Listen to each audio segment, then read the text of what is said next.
It was an amazing performance by the India men's cricket team who defeated Bangladesh by 280 runs in the opening test at Chennai. It's a two-match series. Well, the second test is going to take place in Kanpur, and the Indian men's cricket team would look to make sure that they complete a 2-0 series sweep. Well, regarding the first test here, there were a few things that went right for India. It was pretty much a near perfect performance, and then there were a few opportunities missed.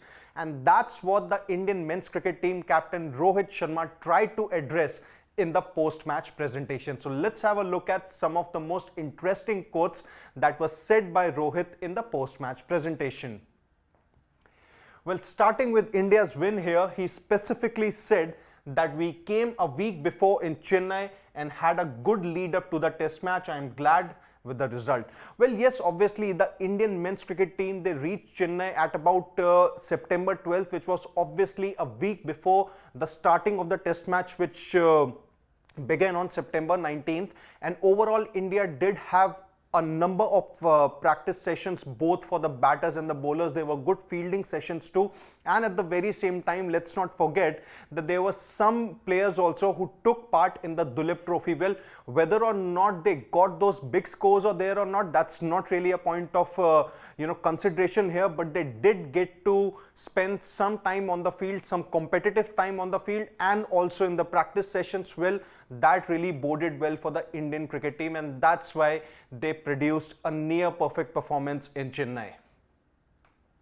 Now moving on to Rishabh Pant, and that's what I think Rohit Sharma had a lot of good things to say about him. He said that Rishabh went through a hard time, and when he says about the hard time, it's specifically about the horrific accident that Rishabh Pant suffered a while back. Well, obviously it kept him out of the game for a long time, but then he focused totally on his recovery and made a terrific comeback in the Indian Premier League, was also a part of India's title winning campaign in the 2024 T20 World Cup in the USA and the Caribbean, and then he made a subsequent ODI return against Sri Lanka. Didn't really produce those impactful performance in the one match that he played, but then a comeback is a comeback, and now in Test cricket what he did was produce yet another impactful performance by scoring a century in the second innings, which made sure that India's lead progressed past 500, and eventually Bangladesh had no chance to even surpass that.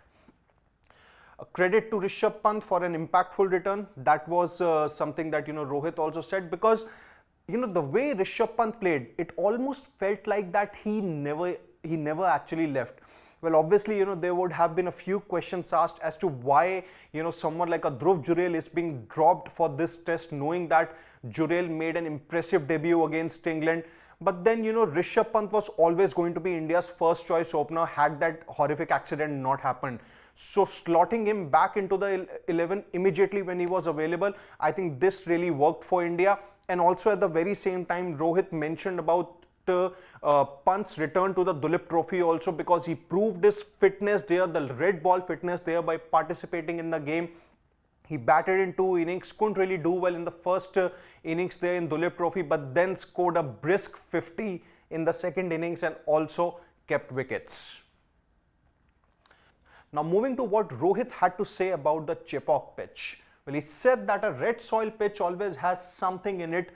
All batters and bowlers need patience and consistency. Well, if we look at how all the days panned out in Chennai, well, day one was obviously about pace bowlers making use of the green conditions in Chepauk, and Bangladesh bowlers were really on the mark, but then it was R. Ashwin's brilliance that rescued India.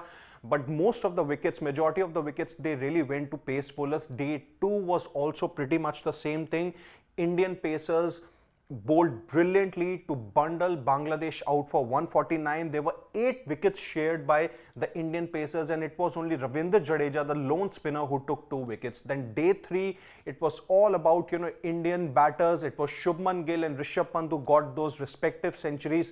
But then it was also about Bangladesh not really able to make the most of the chance that they probably could have got had they bowled India out cheaply in the second innings. And also when India came out to bowl in the second innings, well, India took 4 wickets, and it was obviously their spinners who did the damage. And on day 4, which was obviously the final day of the test, well, it was spinners once again who wreaked havoc.